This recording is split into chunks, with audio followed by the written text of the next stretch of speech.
Washington is trending with a pair of 4-star prospects.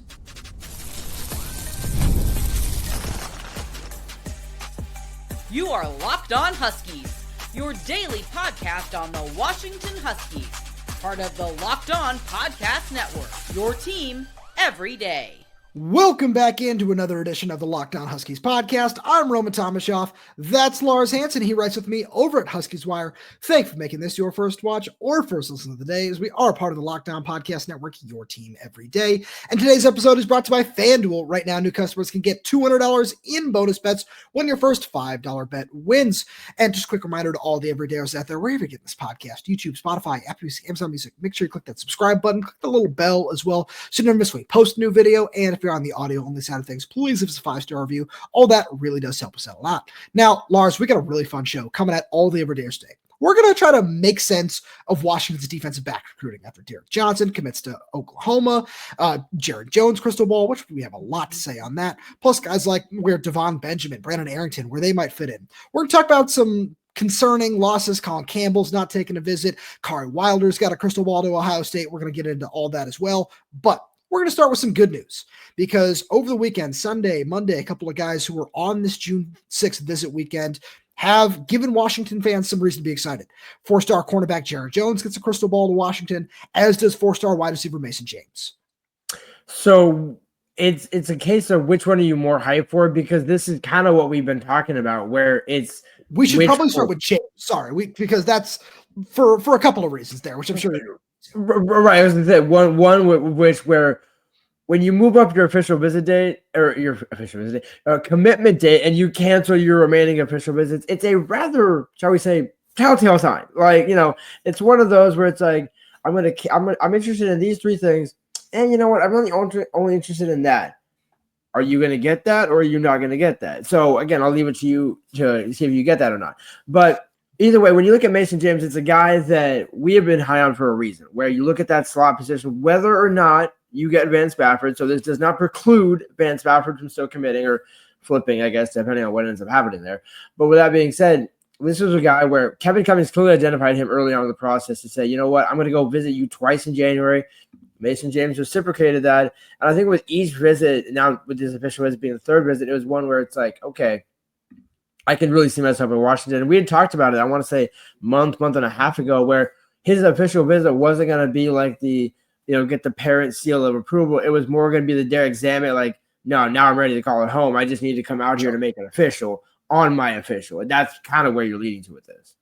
Yeah, I kind of agree with you there, where it's one of those things where, we look at this one and it's Steve Wiltfong, Blair Anguilla, and Greg Biggins have all put in that crystal ball. So you feel really good about that. And then, as we said, the commitment date is now on Thursday, June 12th, after it was originally going to be the 25th, following visits to Texas and Oklahoma. And this is one of those things where you can always get excited about, a blue chip wide receiver sort of thing. But then it's everything else that we've talked about that goes into this recruitment. Not only is he a really good fit for this offense as a really explosive wide receiver who's super productive down in Oklahoma from the inside and out, where he really does have the ability to move around the formation and play several different spots. But on top of that, like I just said, he's from Oklahoma. This isn't, again, assuming this comes to fruition, this isn't something that normally happens for Washington. You don't go into the South and, get these blue chip wide receivers. And it's something we've been talking about with Tristan Gibbons, if you're able to pull that off as well, getting a pass rusher out of Georgia. But with a guy like this, it's something where the scheme fit is very important. The optics are very important. And then again, just the expanding your recruiting footprint. Those three things combined are what made him, in my opinion, the number one wide receiver on Washington's board, and he has been there for a long time. So you combine all those three factors, you get the crystal balls, and then assuming this comes to fruition, this is a very validating and a very big win for Kevin Cummings. I'll be so disappointed that Luke Combs is not involved in this commitment story. Just, during, the fact that we had talked about it where if you were going to go to Oklahoma, you would have done so by now. You wouldn't string Washington along this much. And I think it's almost like a validation if you're Washington, where like you just talked about, where it's about the relationships. This is a validation of that, where if you're Kevin Cummings, you're going out there, it's like that's the one you want. That's your top guy. Go get him. Do what you need to do to make that happen. And that's why you also have Caleb Wilson, who I think can't be remiss in this discussion, where I know Kevin Cummings obviously is the position coach. But Caleb Wilson has been heavily involved both on the on-field side and in recruiting, and that's another former NFL player. The ironic part is he was Mr. Irrelevant. Well, back in I want to say 20, whatever class that was at this point. But a guy where that position seems to be less and less ironically irrelevant.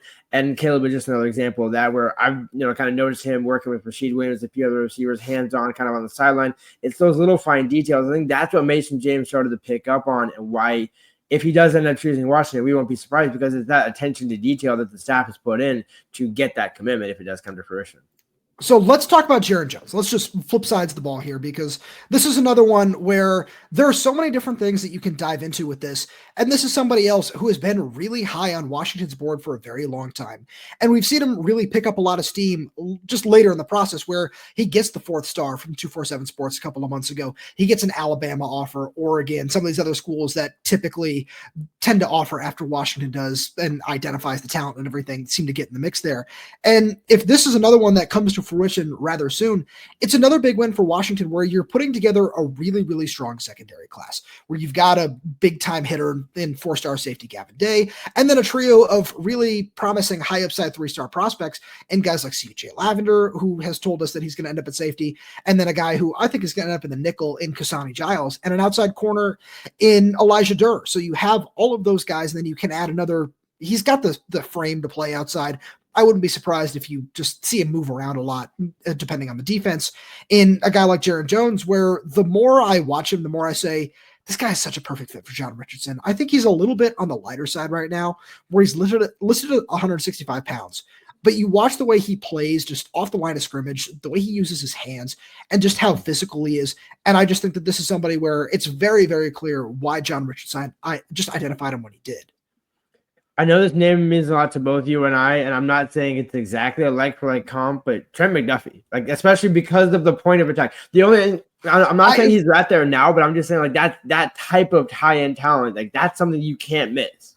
So I hear you. I think that would be better compared to somebody else that we're going to talk about later on in the show, in terms of a comparison, in terms of being ready to play and a few of the things that he does very well. The name that I thought of personally was somebody who is, honestly, he might be my favorite corner in UW history, just in terms of how aggressive he was off the line of scrimmage. I thought of somebody like Sidney Jones, and just in terms of just like the wiry kind of like long, but not super heavy prospect, where he is really aggressive and can be really in your face. Because I'll get to my comparison a little bit later on.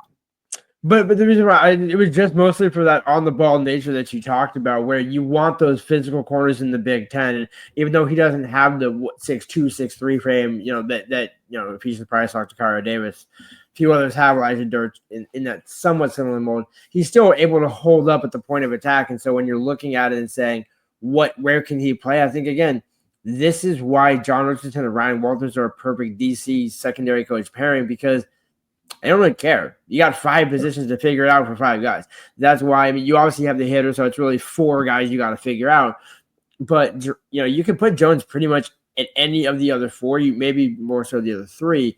But that's a good problem to have at the end of the day when you're talking about how do you line up against certain programs in the Big Ten, when you face the Ohio States of the world who can put you 4 wide, 5 wide with 4-star after 4-star after 4-star. You have to match with 4-star after 4-star after 4-star, whether it's a nickel, safety, what have you. And Jeron Jones is kind of a prime example of why they're prioritizing him so much. So, Lars, it looks like Washington might have a couple big wins in their future, but there's one particularly devastating loss that seems to be on the horizon. And we'll get to that right after a message from our good friends over at FanDuel. The NBA playoffs are in full swing, and every night delivers highlight-worthy performances, major momentum shifts, and can't-miss moments. Whether it's a game-winning shot or a breakout player, there's never been a better time to get in on the action. FanDuel makes it easy to stay in the game before tip-off and live. With player props, performance trends, and same-game parlays, fans have more ways than ever to play smart and win big, which would be great news if you want to go check out the over-under on Washington's win total for the year. I really do believe this is one of the biggest sleeper teams in the country, and a line of 7.5, I'm just absolutely smashing that over this season. I look at some of the star players, Damon Williams, Jonah Coleman, Denzel Boston, Takario Davis, plus all the upgrades that Jedd Fisch and his coaching staff have made in the trenches, and I really do believe this team is primed to take a big step forward. And you look at that schedule, I think it shapes up really, really well, especially when you got to go to places like Washington State and UCLA, where Tough Pac-12 opponents for sure, but I think Washington has the ability to pull that off. Obviously, now UCLA is in the Big Ten. So seeing that is all going to be really, really interesting, but 7.5 wins, really like the over there. And great news, if you're new to FanDuel, it's the perfect time to sign up. Head to FanDuel.com and place your first $5 bet. If it wins, you'll get $200 in bonus bets. Make every moment more with FanDuel, an official sports betting partner of the NBA. So, Lars, one particularly devastating loss that seems to be on the horizon for Washington is 4-star defensive lineman Khary Wilder. You and I have hammered home the point on this show that he is the number one player, regardless of position right now, on Washington's board because of his power, his versatility, his motor. And seeing him go to Ohio State would be pretty crushing for this coaching staff. It would, but it's something where that's a case of knowing how much the staff has, put in to get him. It's Ohio State, so it will stick. It will go through the season, but I feel like Washington will be in the back of his mind, and pretty early on in the season, he can see head-to-head. What does it look like, Ryan Walters versus Ohio State? How does it look like Jedd Fisch versus Ohio State? If Washington happens to come out on the other end of that, I have a hunch. I will make a bold prediction right now. If Khary Wilder commits to Ohio State, he will be up at Washington for that game in some capacity. I can certainly see that happening because, it's still a chance to obviously check out his potential future school in that realm. And maybe Washington does try to find a way to get him on campus because if this happens, I don't see him taking that official visit on June 20th. But I certainly see what you're saying in that regard. And I think it's why you prioritize guys. It's why you emphasize them. And you never, because of the relationship that we talked about, with Mason James and a few other guys, when a kid commits to another school, again, on one level, you respect it, you let him do his thing, but there's always those parting messages of, hey, we still want you. So this isn't a case of, because by the way, there really is no other Khary Wilder, especially on the West Coast when you look at the 26 class, like that Washington is in on and has been heavily pursuing. Now this staff has proven they can go find some guys that they can out of nowhere, get, you got Tristan Gibbons, not necessarily out of nowhere, but, in so many words out of nowhere, shall we say. And in a national perspective. Yeah. Exactly. Not for every day or anything like that. But with that being said, you still want to have those West Coast guys. No matter what happens with Tristan Gibbons, anybody else in the class, T.I. guys, you need to load up on the defensive line regardless. So I would say, yeah, it's unfortunate. And obviously it is a significant loss, especially when you're talking about, the arms race, the house settlement, and, UW, where do you stand in the pecking order in the Big Ten? I feel like that gap, it's going to be easier said than done. Obviously, it's easy this season because it's not Ohio State's best, team in comparison to the past few seasons. But if that goes favorably for UW, that's another way for Jedd Fisch to say, hey, what we're saying here is real. We can hang and beat the likes of Michigan, Ohio State. A couple of years down the line when you go to face Penn State again, Penn State, if you can, show DeMond Williams as a freshman to a senior, can you make that jump and actually end up coming out on the other side of that? Those are all the things where you're in the conversation, you might have lost, but you're not totally out of it permanently until he signs on the dotted line.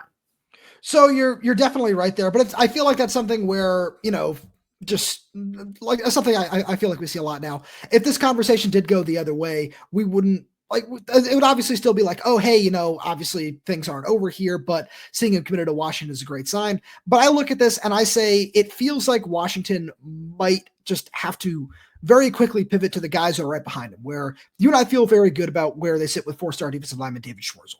And then it feels like this does improve their standing with somebody like 3-star Fasiale, Schwartzel's teammate over at O'Day. But I kind of look at it and there's no way around this one. There's no replacing after getting a late offer from Ohio State and then seeing them, just close this quickly is a little bit unfortunate. So I can't get over that one in terms of what that looks like. Not necessarily, a bad look for the coaching staff or anything like that, but it still is a big loss.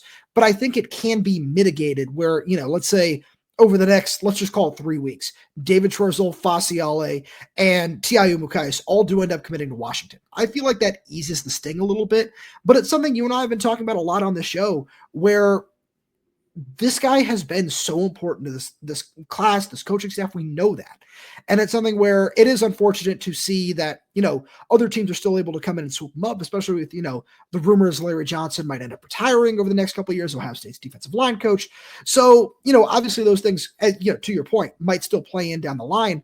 But I just look at it and I say, we know that Washington is trying to build a top 15 class, but this would be a big blow in those efforts. And again, there are ways to mitigate that, but I just think in terms of what this guy brings from a perspective of how he can project out as a Big Ten defensive lineman, it would still certainly sting to lose him. Yeah, the only thing that would offset it for me is Tristan Gibbons at this point. Like, that's very fair. And that's no disrespect to the guys, because that would still be a very solid class. But like, you say those names, and I think, and like, right. I'm looking for one more. I need a 3+1. It's like, you hit the game-winning 3 to tie it, but you need one more to win. And you're like that trio you listed off right there. Is that a top 25 class? Yes. Is it a top 15, top 12 class? With Givens, you can get there. Exactly, and that's the key here. And so, if and even though we said, I think, I'll say this. I said this, I think, last week, where you don't get one of Tristan Gibbons or Khary Wilder, you go get both. It's, okay, that's a perfect scenario, right? So if you can end up getting one of the two, you're still more than happy because you still get Ciale. And and you have Derrick Coleman-Bruce already in the boat. Yeah. Exactly. And so, and that also is worth, again, kind of refreshing people in that. You did win that one. You also had Cody Green on the offensive side, both beating Oregon a couple of times there. So just minor victories, you go a long way. But with that being said, you're looking at if you get Gibbons plus Coleman-Bruce, that's a more than solid class. I think you can live with that. And Khary Wilder's still like, oh, dang, that would have been awesome. But you're more than content to go forward. Right. But you still want to continue to level it up with the Schwarzels and T.I. Umukais, because we saw what it looked like when you don't have stacked elite defensive line classes along the line of scrimmage. We saw what that looked like. And it has just felt for a very long time like this staff did realize that. They do understand that. And it's time to go make sure that I was going to say make those inroads, but it's not that. It's more than that. It's committing.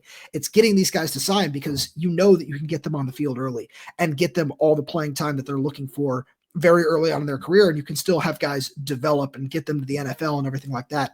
And I still think you have an opportunity to do that with several guys. It just kind of feels like that one might be a pipe dream at this point. But we got to move on here because we also need to talk a little bit about 4-star offensive lineman Collin Campbell.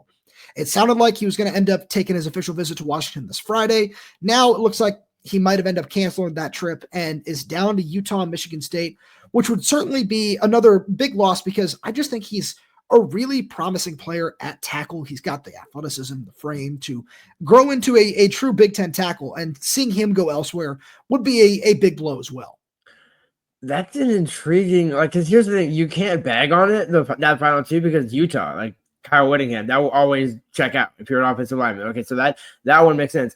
And then Jonathan Smith in Michigan State. Okay, I see that. Big Ten, you add that into the mix. Okay, again, but it almost is how did Washington not make the guy? Is it maybe a case of maybe Washington's content there? Maybe you're looking at the numbers, thinking guys can swing in and out. I mean, I have an idea.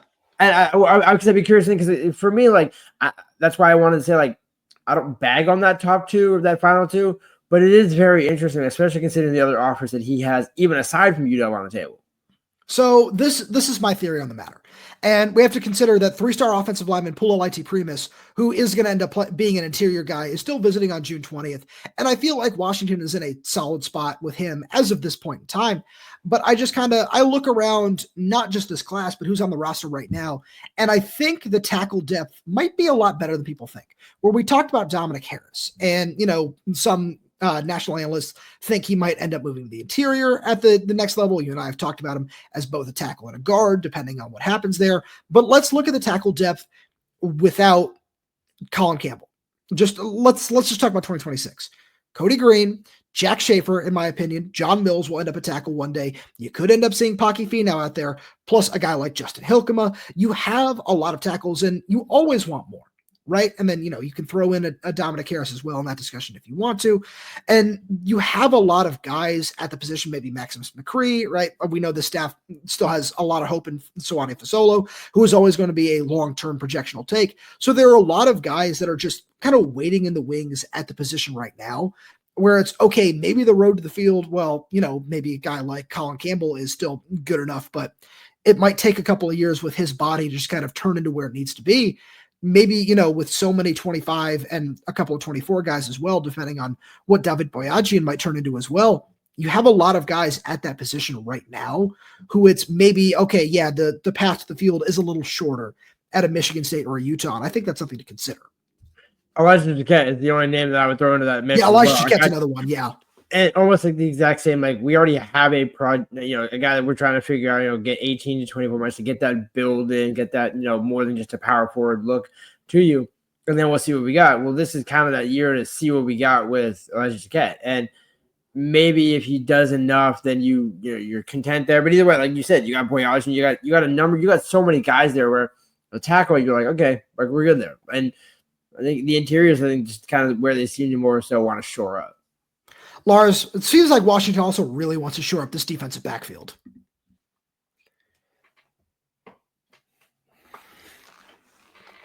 So as we look at the secondary, we got to start with the big news here. 4-star cornerback Davon Benjamin, who is a top 50 player in the 2026 class, according to 247 Sports, is going to be taking an official visit to Washington on the June 20th weekend. And this is something where it's why we kind of tabled the Jeron Jones discussion a little bit earlier on in the show for right now, is because it's something where I feel like, Washington getting his final official visit of the summer is a really great sign. We know John Richardson has had them in the mix for a while with this guy. And it kind of felt like, it's kind of on the back burner in terms of in Davon Benjamin's mind, but seeing Washington still be able to get this official visit is a big step in the right direction. And if you're able to close on a corner class of Davon Benjamin and Jeron Jones, you are more than happy with that. That's what we call a traditional Washington defensive backs class. Ironically, what John Richardson always says is, hey, this is DBU. It gets back to the old, you mentioned it, Sidney Jones, Trent, Kevin King. You go up and down the state of California. Send it a little bit into Arizona with a shout out to Byron Murphy. That's where your DBs come from. And then throw a couple honorary mentions in the state of Washington. But it's a case where, let's say, you don't get Brandon Arrington. Okay. We still put the percentage between 3 and 30%. I might have, said, hey, maybe. You were a little on the higher end there than I was. But again, between 3 and 30, both are 3. You just add a squiggly 0, then erase it, call it a good day. But either way, you take that shot, and then if you have to settle, air quotes, settle there for the listeners, with Jeron Jones and Davon Benjamin, you are more than good there. Like in terms of you're not settling. It's but you still take the big swing is what I'm saying in that where you make that a pitch. You get him on campus. And by the way, if somehow you want to pull all 3, I'm sure they'll figure the numbers out. Yeah, I certainly think that's even longer odds than a pipe dream at this point. But you talked about a Trent McDuffie comparison earlier. Because of how solid he is technically and how early he can find himself getting on the field because of the way he uses his hands, his footwork, where he plays a lot of safety at Oaks Christian just so he can be around the ball more often.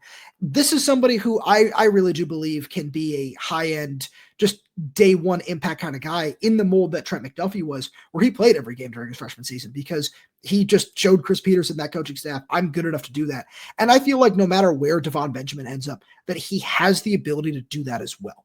And so that's where I'm just really curious to see how this recruiting process is going to play out.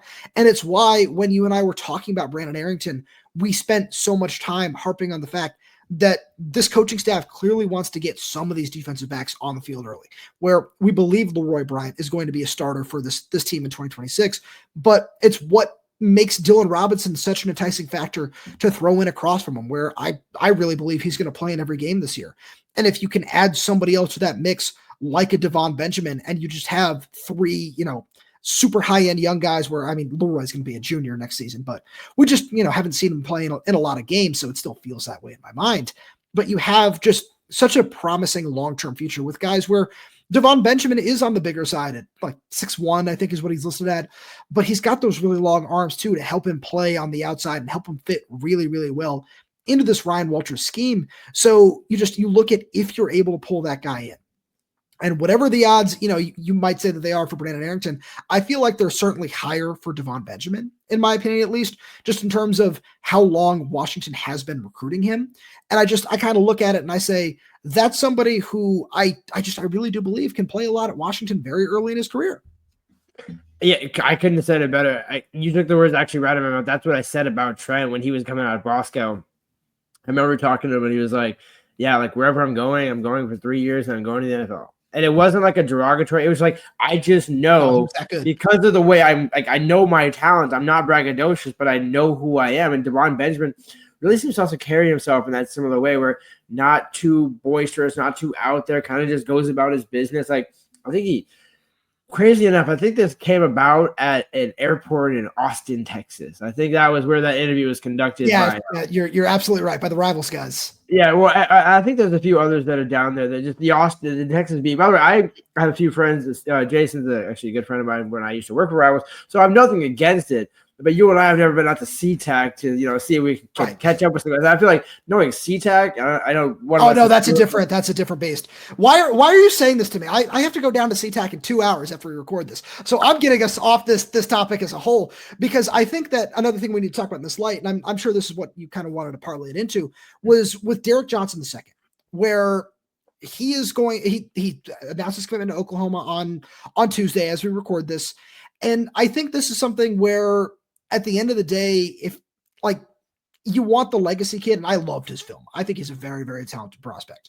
But it's one of those things where I think with the relationships he had at Oklahoma, which are certainly a lot deeper, I think that Washington kind of felt the same way about Jeron Jones, whereas, we can take one or the other and, for the optics, for whatever reason it might be, that, again, assuming that crystal ball comes to fruition, that was the route they wanted to go in.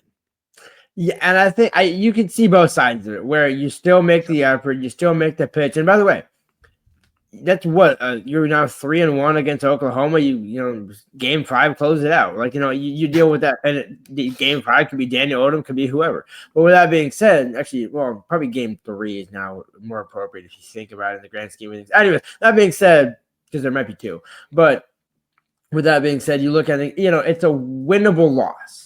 You accept, it's an acceptable loss. It's where you look and think, okay, you want the legacy, but if you're playing that board and thinking you get Davon Jones and throw in Jeron Jones and throw in Davon Benjamin, you're good with that. Like, again, you want the legacy. You still also offer the younger brother, so you don't lose the inroads there where, the whole Elijah Molden factor. Where do you go? Do you follow your dad's footsteps? Now Josiah, there's so many different ways you can go about it. It's worth just what we always say, be in the mix, be in the conversation, show up, not just to have a hat on the table, but establish enough of a relationship to where, let's say it doesn't work out at Oklahoma in 2 years, and you're looking to add one more body at the position for whatever reason, because the depth is right now looking and appearing fine, but you never know what happens in 2 or 3 years.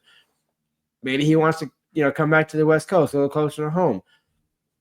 You take him. And I think that sure. That's why you do all those roads. Where it's, I didn't pick Washington the first time, and it was what it was. Because we've had many conversations after practice with kids like that, where it's I love Washington coming up, but just it didn't work out. Wasn't this, that, and the other thing.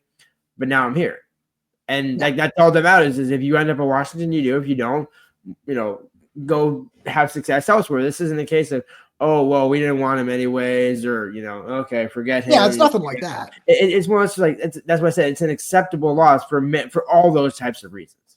So there's one more guy that we wanted to mention before we got out of here today, and that's 4-star athlete, really. I was going to say safety, but that's just what he plays on defense, in Salesi Moa, where this is a kind of guy where, let's say that you take 2 more defensive backs. Let's say it's Jeron Jones and whoever else you want to throw in there out there. I feel like there is a route where, let's just say you end up taking 6.5 defensive backs, because a guy like Salesi Moa is going to end up playing on both sides of the ball wherever he ends up, because that's just what it's been for this entire recruiting process, where Michigan State settled on him, Utah, Tennessee, Michigan, wherever else he's visiting, Washington as well. So I look at this one and I think that you can, it would end up being a really full defensive backs class, where I feel like some people might look at it and say, oh, if he ends up playing more safety, you're taking 7 defensive backs. But I just think that that's one of those talents where that spot will always be open. And if you need to sell it as, oh, hey, he's going to come in and start at wide receiver, and then we're going to move him to the defensive side of the ball, depending on how recruiting works out at wide receiver with some of the other flip targets that you have, like a Van Spafford, Daniel Odom, Madden Williams, those sorts of guys. There are different ways you can make this work. And I just think that that's a spot that no matter what happens, no matter what this defensive backs room ends up looking like, there will still be a spot open for him because he is just that talented. It's ironic you use the word route, because I think that, alluding to the fact that he also can play wide receiver, that could be the route you go with, no, pun intended, where maybe he's listed as a wide receiver on signing day. Sure. Like would either of us? That's my whole point. Yeah, that would be not surprising at all. And so that doesn't preclude him from being a safety at the end of the day, or having more impact at the position. But those are the types of things where under Jedd, it's you get him on campus, you get him into practice, and you let him play it out. Not figure it out, you play it out. If he ends up holding out at receiver and you want to say, hey, that's our big body receiver for the class, great. Looking at the film, that checks out. So, yeah, and if you want to have him in some, extra safeties, or, against Oregon, if you need to have an 11th guy on the field, be that guy, preventing a touchdown in Lotson Stadium, and that you like Roman DJ did in 22. Yeah, thank you. That was the illusion. Where it's like, you do that. That's why you do that. You just go get the best 11 guys and you figure it out on the field. Oh, absolutely. There are so many different ways that you can find to make this work. And it's just going to be really curious to see what the coaching staff decides to do between, as we record this on June 10th. Lars, as always, thank you so much for being here. Thank you to all of your dears tuning in. We really do appreciate your support. We got so much more fun stuff coming for you throughout the offseason. So please make sure you subscribe wherever you get your podcasts. That's YouTube, Spotify, Apple Music, Amazon Music. We're there. We're everywhere. We're updating this channel with new content every single day. So please make sure you click that like button, click that little bell, so you never miss when we post a new video. If you have any questions, comments, concerns, drop them right down below in the comment section. And if you're audio only, please give us a 5-star review, as it does help us out a lot. Thank you so much for tuning in, and we'll talk to you on Friday.